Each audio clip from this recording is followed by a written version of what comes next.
Hey YouTube, Kevin here coming back at you with another video. Got something cool to show you guys. Many of you guys haven't seen them, but I'm going to show them to you. Okay, you guys have seen these plates before right here on these engines that this is your intake right here, and that's your oiler. Okay, this is the newer style, found in most of your Kawasaki KEs and all that, KMs, MCs and all that. I want to show you guys the older one, not original, but the old one, which I thought was really cool. It's recessed in here, so it's cut out in here, and look how thick this disc is. It's like a composite material. The original one is metal. It's steel, and look how thin it is. See a difference? So anyway, it's recessed in here, so this actually fits in there. It's got a different drive to it, and it's just unbelievable. It's incredible. And then the jet that sprays out the oil that comes through here, that brass. Actually, you can unscrew it from this side. You can't do that on the other ones. See? Same piece. This piece right here comes right out, and you can put it right in that one. That's all the same. You know, same mount. Everything's the same on it. Everything's the same place. Same diameter. Same seals. I just thought it was pretty cool, so I figured I'd share that with you. It's an older one. I'd like to show you guys some older stuff. And that right there is off of the MC1.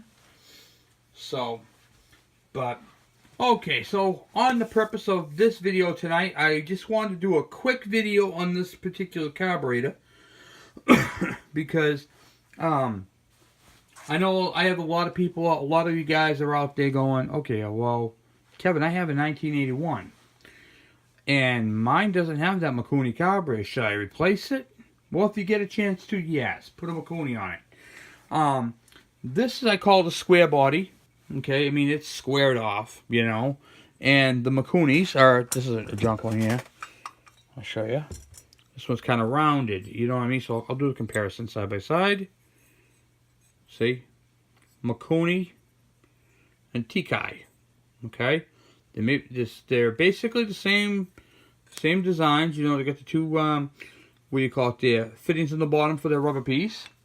Okay? They got the where you would see typically the same thing.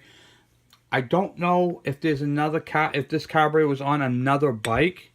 I have not seen it. I know that some, like the Mikunis, were also used on the Suzukis, on the AC100s or the A100s. But other than that, I don't know any other bike that the Teikei came on. This has a couple of benefits and a lot of non-benefits.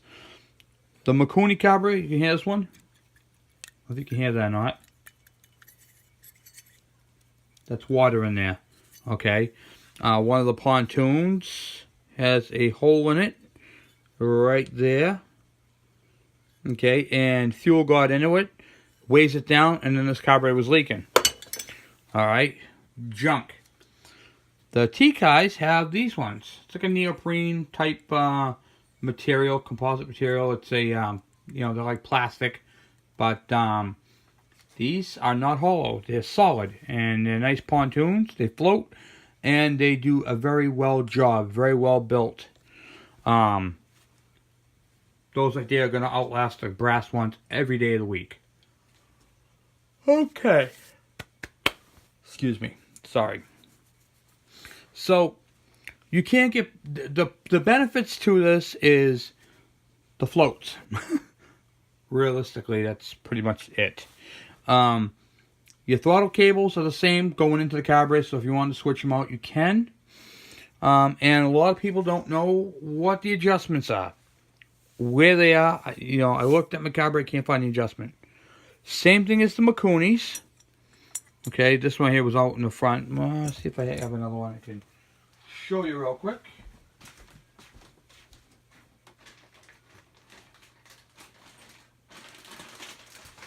I got a Mikuni in a bag. Literally. Okay, here's a Mikuni in a bag. See the screw right there? Screw's in the same spot. Right in the front, you got to pop that cover off, and then it will expose the mixture screw. Okay, that screw is going to be, you're going to turn it all the way until it just seats. Don't crank it and go, Kevin, I think I got it. You want to just till it just seats, till it just stops. You know, a couple fingers, whoop, done, and then you get to back it off 1.5 turns. Okay, that's the proper adjustment for that, right out of the bookie. Okay, these are Teikei carbs. Okay, next adjustment is your float adjustment. Now on your Mikunis, they're 24 millimeters. On these ones, they're 18. So from all the way seated, from here to there is going to be 18. Now you noticed on your other ones, on your Mikunis, the floats are up a little higher, and they're at 24. These ones are at 18. If you adjusted these to 24, it'd be like that, and then you're going to have yourself a problem. To adjust them, same way. Take it, relieve the pressure on the needle and seat, so you're not adjusting it like prying on it like when they're on seated position. Hold them up. Put your screwdriver through the front here like this, just like that, and bend it down a little bit. Okay. I'll show what the adjustment tab looks like. It's right here. And then your needle taps on the back of that. Okay, so it looks like this when it's done. You can see here in the floats, they'll look the same exact float. And your tab is at the bottom. Okay? If you don't have a measuring tape, see that line right there? That line, oh, I don't know if you can see it or not. There's a line right there on the float. See it goes straight across right there? That line needs to be level with this line. So that line and this line are parallel. Okay? Then you're basically adjusted. The gasket, you're not going to find these bowl gaskets. However, you can go to the auto parts store and get a thing of gasket material and make your own. And I'm going to be doing a video on that and how I do it. Okay? Because there's a little bit of a technique to it. Especially where you get the little square. So that's going to be on another video because I don't have any gasket material. And to do that in this video would take a while. Okay. So, a couple of other things. And this also goes back to my Mikunis as well.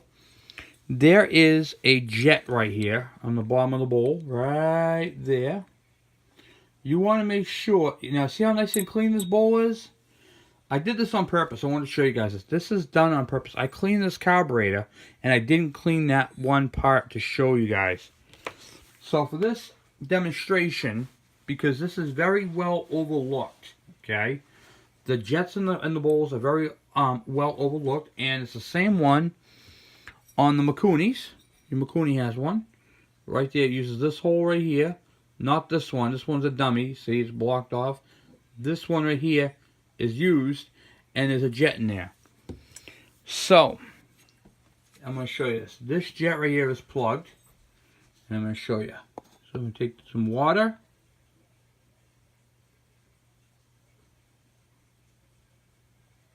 Okay, I got water in there right now. You can see a little bit of it right there.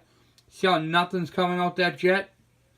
That's because that jet is plugged up. So, you need to unplug those. Very important.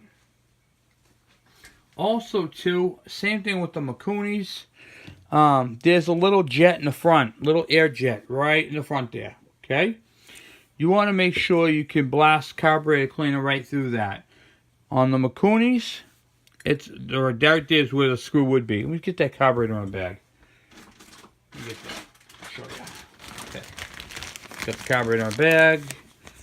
See this idle mixture screw, there's a jet right there. You want to make sure you can spray fuel through that. It's very important that you get fuel through, air through that. So when you put your carburetor cleaner up to it, give it a good old blast, a good old heaping. Make sure that's clean, because if that's not clean, air can't get in and you're going to be starting to mix fuel in other circuits. Okay? That can cause you a hesitation. Typically, because these bikes have the cover over the carburetor, what I mean by that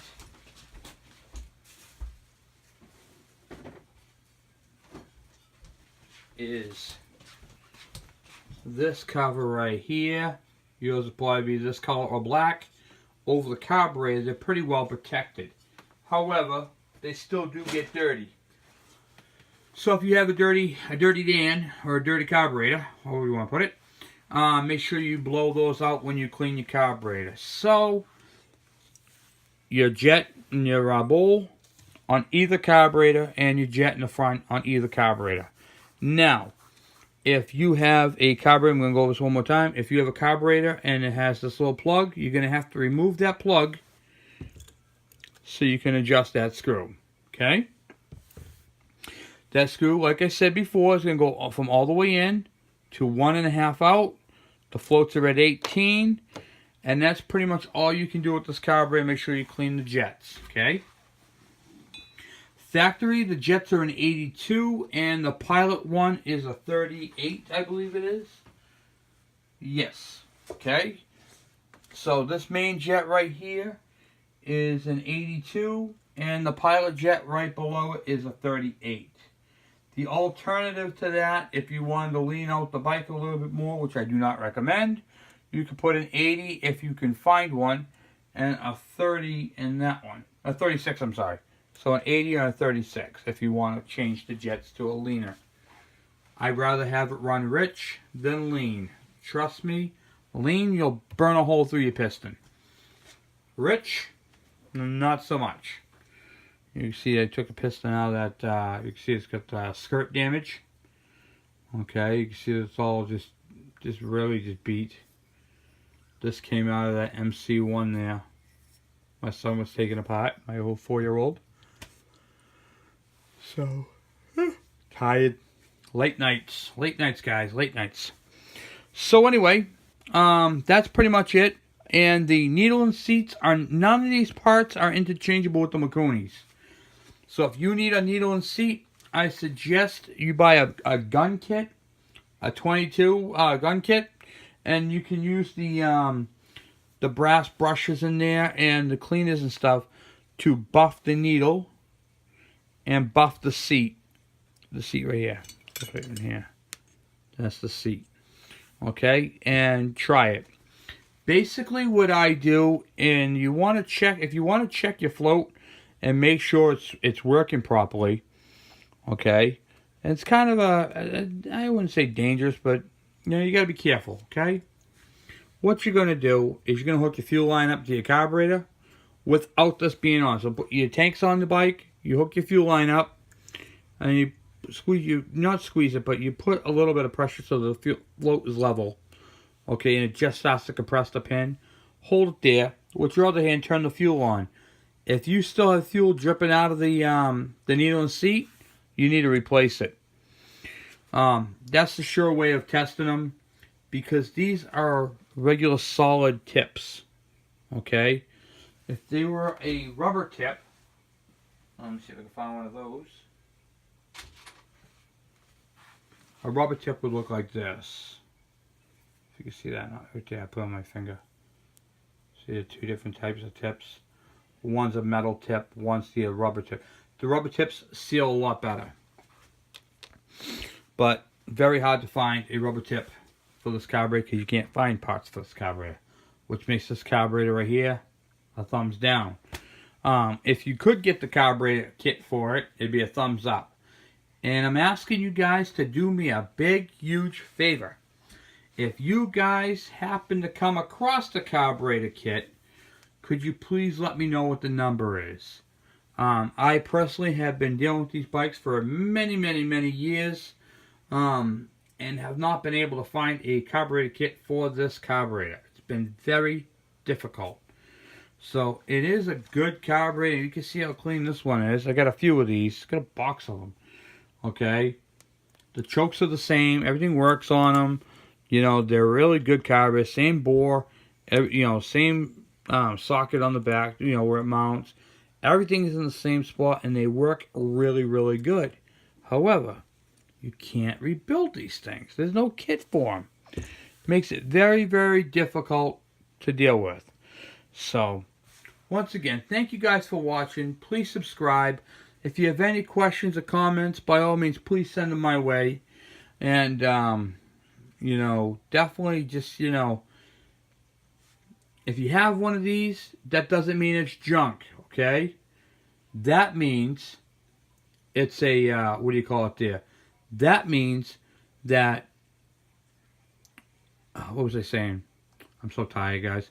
If you have one of these carburetors, it doesn't mean it's junk, okay? It doesn't mean you have to go out and change it to a Mikuni, okay?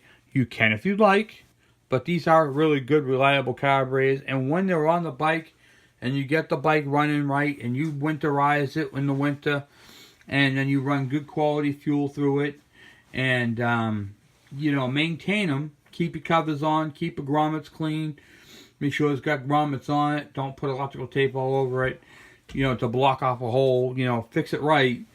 These carburetors right here will run you a very, very long time. The life expectancy of the bike. Okay? Just because they only use them on a couple of years doesn't mean they were junk. It's more of a trial and error thing, you know? I don't know, like I said, of any other bikes that use this carburetor. I do want the Mikunis. If you have a Mikuni and you want to buy a brand new carburetor, because you can't buy one for a Kawasaki, you can buy one from an AC100, same exact carburetor. Couple little differences, but nothing to write home about. An easy modification. I showed you that in one of my other videos. But seriously, in fact, what do you call it? You could put an AC100 carburetor right on it. The jettings, everything's the same. I mean, literally, it's just a pop and go, you know. Block off a couple little vents, and then you're off you go. But these ones right here, they don't make them no more. I can't even find a kit for them. So, the needle and seats are not interchangeable with the Mikunis. So that's bad. The jets have different threads on them, so they're not interchangeable. The only jet I found for the Pilot that would work and the main was from a Banshee, but they're so big, you got to really say, you know, you got to call up and say, I have a Yamaha Banshee. Excuse me, and I like a 38 Pilot jet, and they're going to look at you like you got two heads and go, hey, that's just what I want, you know? Excuse me. The gaskets are non-available, so like I said, I'm going to do a video on how to make gaskets. And that's pretty much it. So, thank you guys for watching. Please subscribe. If you have any questions or comments, by all means, please send them my way. I know I sound like a broken record going over it a couple times, but I just want to make sure that, you know, you guys got the information. So remember, 18 millimeters, like I showed you, or parallel. So there's a line on the float, like I showed you before, on the other ones there. Make sure they're parallel, or you can measure 18 millimeters. The pilot screw in the front, this cover is upside down for the float. Right here is all the way in and 1.5 out. Okay? And that's pretty much it. So, thank you guys for watching. Please subscribe. Have any questions, comments. And thank you guys for all your feedback. I really appreciate this. And, you know, big shout out to you guys. You know, I do a lot of videos, and I get a lot of feedback. Thank you, Kevin. And I get a lot of, I was able to fix my bike because of your videos. And that is why I do these videos. Okay? That is why I make these videos, to show you guys what is involved to get these things up and running properly. And if you follow my instructions, and if you have any questions, by all means, I am available. You guys can, email me at luggnuts76@yahoo.com, lugnuts. You guys can use the email, my Gmail account, which is on my, on my YouTube channel, the Handy Motorman 76. And you guys can also get me through Facebook Messenger or Facebook, you know. So I'm available for you guys. And, you know, I don't mind the questions, and I'm really happy to help you guys out. Because nothing sucks worse than having a bike that you're walking by and sitting there. I've had a couple people say to me, Kevin, my bike's been sitting for years. I've watched your videos and I was able to get them up and running. And thank you, you know. Or it's a father-son project, or a teacher, you know. This is why I do these videos. It's to help you guys out and show you guys what's out there, what's available, and what to look for and the differences. There's a lot of bikes that share the same family members, and like the Kawasaki KE, the KD, the KM, the MC, the G3, the Trail Boss. You know, these are all basically the same family members. And a lot of the parts are interchangeable, and some of them are not. Some people go, I don't even know what I'm looking at. You know, I put my bike in the gear, and I put my bike in the neutral, and the bike took off on me. And they had the wrong cover on there. They thought that we call it the all the way down was first gear, and it was neutral. You know, I think I showed you guys that in that last video there. And it, you know, it shows you right on the side covers. 2 different side covers. Same exact, they look exactly identical. Just stuff like that, you know. So that's what I'm here for, is support. Just basically one friend helping another, and you know, if you guys follow my instructions, you guys will, your bike will be, it'll last you many, many years. So once again, thank you for watching. Please subscribe, please share, please like, and most of all, enjoy the videos. That's what it's all about, guys. Thank you.